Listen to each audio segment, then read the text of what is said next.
Estamos de volta com Conexão, o Bruninho cantando pra gente. Agora, Bruno, essa música é sua, né? Não, essa música é do Kleber Lucas. Essa é do Kleber Lucas, mas eu sei que você compõe muitas músicas. Sim. E tal. Para você ter essa inspiração, você precisa ler também, né? Com certeza. De onde que você bebe para escrever, para compor? De onde vem sua referência? A minha referência vem muito dos livros, da Bíblia em si. E eu tenho uma maneira, não diferente, mas eu digo particular para compor. Eu gosto muito de escrever aquilo que eu vivencio. Uhum. Então, a maioria das minhas músicas... São suas experiências. São situações que eu vivi, entendeu? São experiências. Não só experiências, assim, mas... Por exemplo, tem uma música que eu vou cantar, o nome dela é Faça Diferença. Que eu vivenciei uma situação que, só para contextualizar, a pessoa não ia muito com a minha cara. E eu tinha que ajudar a pessoa na situação. E eu falei, poxa, mas por que eu vou ajudar ela se eu não vou muito com a cara dela? E... Eu fiquei nesse conflito e tal, assim, aí acabei ajudando, eu escrevi a música. Uma coisa que eu vivenciei. E, para mim, eu busco inspiração de tudo, assim, da leitura, do que eu vivencio também. Uhum. Então, eu acho que se encaixa no sentido, assim, não adianta eu ler e não colocar em prática aquilo que eu li, teoricamente, que eu aprendi. Então, eu faço esse processo. Leio, aprendo e componho.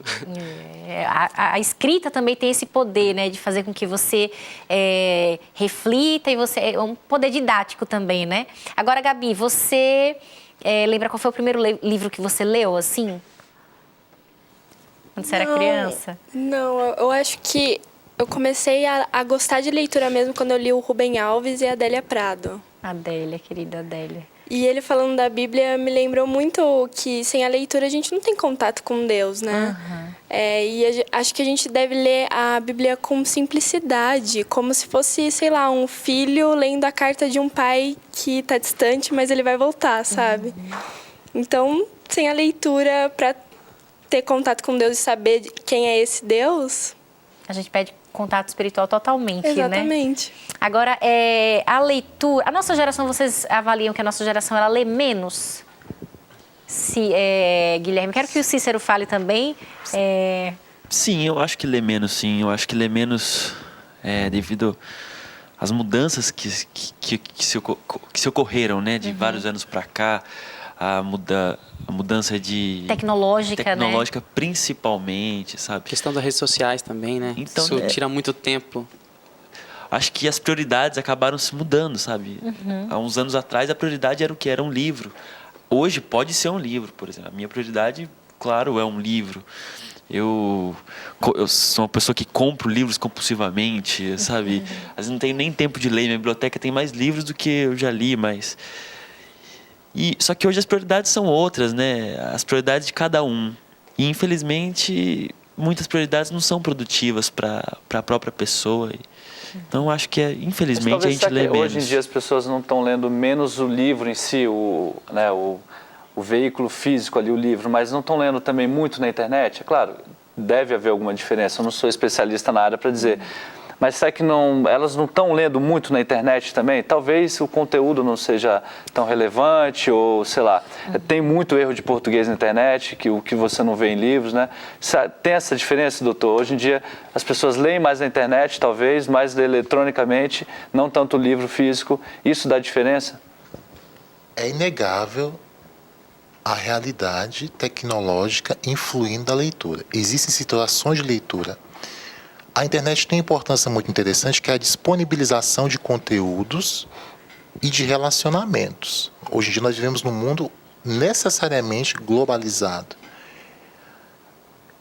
Ocorre que, nesse mundo necessariamente globalizado, as situações de leitura acabaram ficando resumidas, porque hoje existem várias maneiras de se ler. Existem várias mídias, tem o tablet, tem o computador e tem o próprio celular com muitas funções.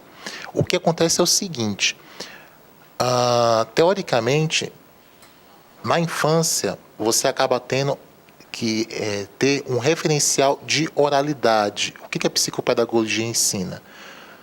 A criança ela está tendo esse referencial de construção de palavras. Nesse sentido, e veja bem, uma criança de 5 anos sabe mexer melhor no computador do que a gente. Ocorre que no mexer, no manipular do computador, a linguagem que é oferecida ali através da leitura, ela acaba já vindo viciada. O que não necessariamente acontece com o livro. O você que está escrito aqui não é VC, é VOCE e o acento. No entanto, o que a criança de 5, 6 anos já está vendo, e vocês são testemunhas disso, o VC da internet já é. Daí a importância de casar na realidade, para não negarmos isso, o que está na mídia social, nas mídias tecnológicas, com esse veículo que nunca vai ser substituído, jamais vai ser substituído, porque o que vem na internet já está viciado com erros de leitura. A criança ela necessita de um repertório de palavras escritas de maneira correta, que é oferecido no livro, por isso que ele é insubstituível. Eu até discordo um pouco que as pessoas estão lendo menos. Não, as pessoas não estão lendo menos, as pessoas estão lendo muito, mas às vezes podem ler de maneira errada. Concordo com você, e principalmente porque as redes sociais, rapidinho, ela necessita que o leitor seja o proativo e escolha a informação que ele vai querer ler. E até a tendência que hoje a gente tem das imagens, hoje cada vez mais a comunicação se comunica com imagens. Então é um pouquinho... mas eu concordo com o discurso do... Agora é o seguinte, a nossa repórter Caroline Oliveira foi na maior feira de livros da América Latina e você vai conferir agora o que ela acompanhou por lá, olha só.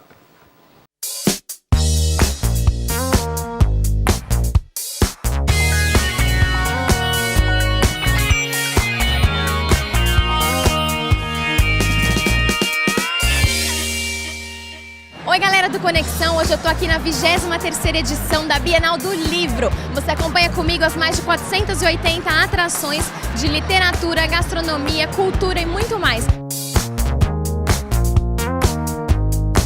Não é somente a exposição de livros, a venda de livros, muito pelo contrário, nós estamos trazendo todo tipo de conteúdo. Temos a cultura, diversão, entretenimento, tudo junto e misturado. Por que vir a uma Bienal hoje, quando a gente pode comprar livros pela internet, ter acesso a toda essa tecnologia? E justamente pelo que a gente está colocando, que aqui, além da pesquisa, da compra, da análise de um livro, você tem todas essas possibilidades. A gente tem um antropólogo, um museólogo, que é o Raul Lodi, falando de produtos típicos da nossa alimentação, da cozinha brasileira, junto com a chefe, a Gil, que vai preparar uma dessas receitas. E o público, além de degustar conhecimento, cultura e sabedoria, vai poder degustar o prato. Como a literatura sempre foi uma das principais formas de cultura de um povo, há 10 anos atrás a gente começou a pensar que tínhamos que pôr a gastronomia num patamar cultural, valorizar a nossa gastronomia, e por isso começamos a trabalhar esse tipo de atividade. Qual a importância que vocês veem da gente estar conhecendo os autores dos livros que a gente lê? A gente imagina lendo o livro, mas acho que conhecendo a pessoa a gente consegue ver mesmo como que é o jeito, como que é a própria pessoa. É bem bacana.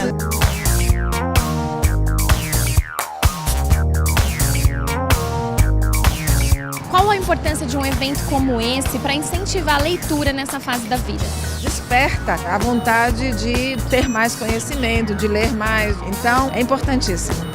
Com a internet, essas novas tecnologias, a questão do livro digital, você acha que os jovens estão lendo mais ou estão lendo menos? Nunca se leu tanto. A questão é que mudou a forma como se lê. Antes da Bienal, tivemos o Congresso Internacional CBL do Livro Digital, que é a minha responsabilidade. Nós discutimos a questão da leitura 2.0. O que acontece é que você não lê mais de uma forma linear, como vocês são jovens, mas como eu estou acostumada. Aquela, virou a página e continua a leitura. Hoje, você lê um pedacinho no livro, vai para a internet, volta para o livro, você tira um pedacinho do livro, manda para um colega seu comentar com você aquele trecho. Então, é uma leitura que é uma outra forma de leitura, mas nunca se leu tanto. E uma coisa que eu observei que é bastante interessante, muitos jovens fazendo fila para comprar livro impresso. Então, hoje em dia, você pode querer ter o livro impresso e tem também o digital.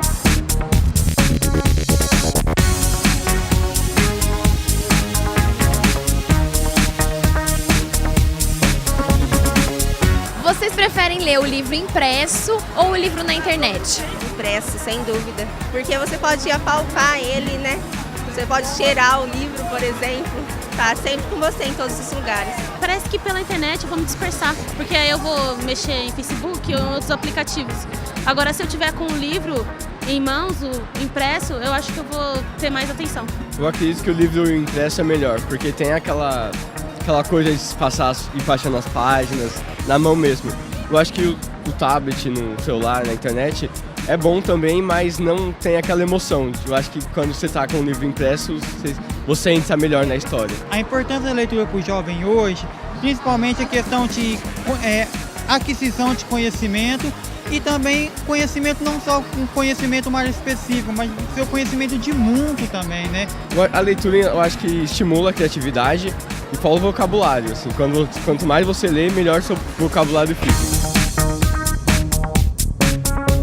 Eu tô aqui com a Jane, que ela é bibliotecária de uma biblioteca itinerante. Como que é esse projeto, Jane? O projeto se chama Bibliosesc, é um programa nacional do Sesc.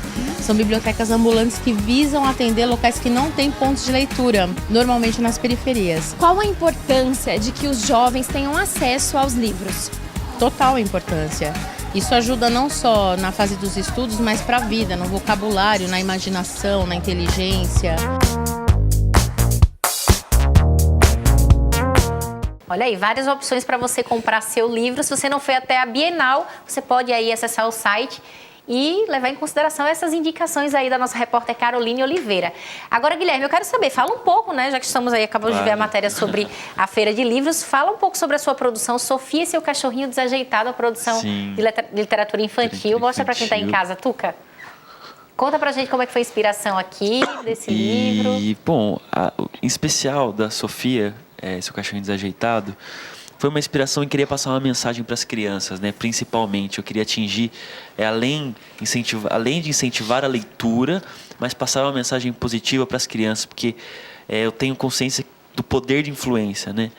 Então foi quando eu vi uma realidade, né? A questão do abandono de animais, né? A questão dos maus tratos de animais, e decidi criar uma história baseada numa menina, né, que tem vontade de adotar um cachorro, e só que ela quer uma cachorra de raça, como a da amiga dela, e na verdade só que ela é fisgada por um vira-lata, e aí até rola essa mensagem da gente ter um pouco mais de amor, menos preconceito, né? Sim. E foi uma relação de amizade entre ela surgindo, e o cachorrinho. Agora, é interessante porque tem uma pergunta aqui, Luciano, que tem a ver isso com o que você está falando, que é do Clóvis. Ele pergunta o seguinte: qualquer um pode escrever um livro?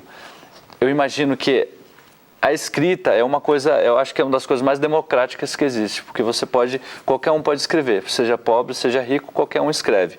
Mas entre a acessibilidade e a criatividade existe um abismo enorme, né? E a publicação também. Exatamente, coisa, exatamente. Né? Mas escrever... Se alguém quer escrever, qual que é a dica que você deixaria para quem quer ser um escritor? Eu primeiro falo que não é fácil você publicar um livro, mas é muito possível.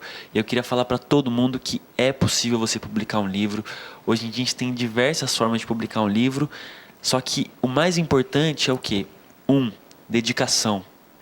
2, a sua intenção. Se você tem boas intenções, você consegue alcançar seus objetivos, mas precisa ter muita perseverança. A história do meu primeiro livro foi baseada um pouco nessa questão da intenção. Eu publiquei esse livro sem gastar um centavo.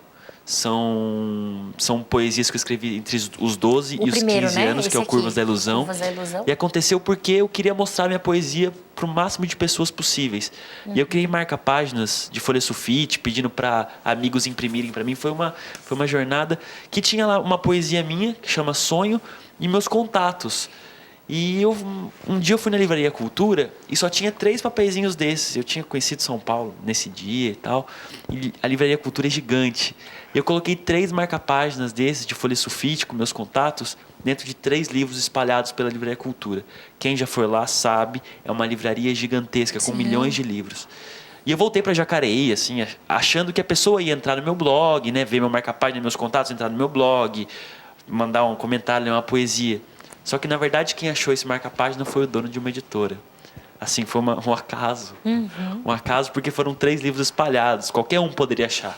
Mas essa pessoa achou e entrou em contato comigo, conheceu meu trabalho e surgiu a proposta para publicar um livro. Então, eu acho que assim, o mais importante é a intenção. A intenção, se você quer, primeiro pense, não escreva para publicar, escreva porque você tem uma mensagem para passar. Legal pra passar. E o resto vai ser consequência. Mas se você tem boas intenções, se você tem foco, se tem perseverança, as coisas vão acontecer. Vale a pena, né?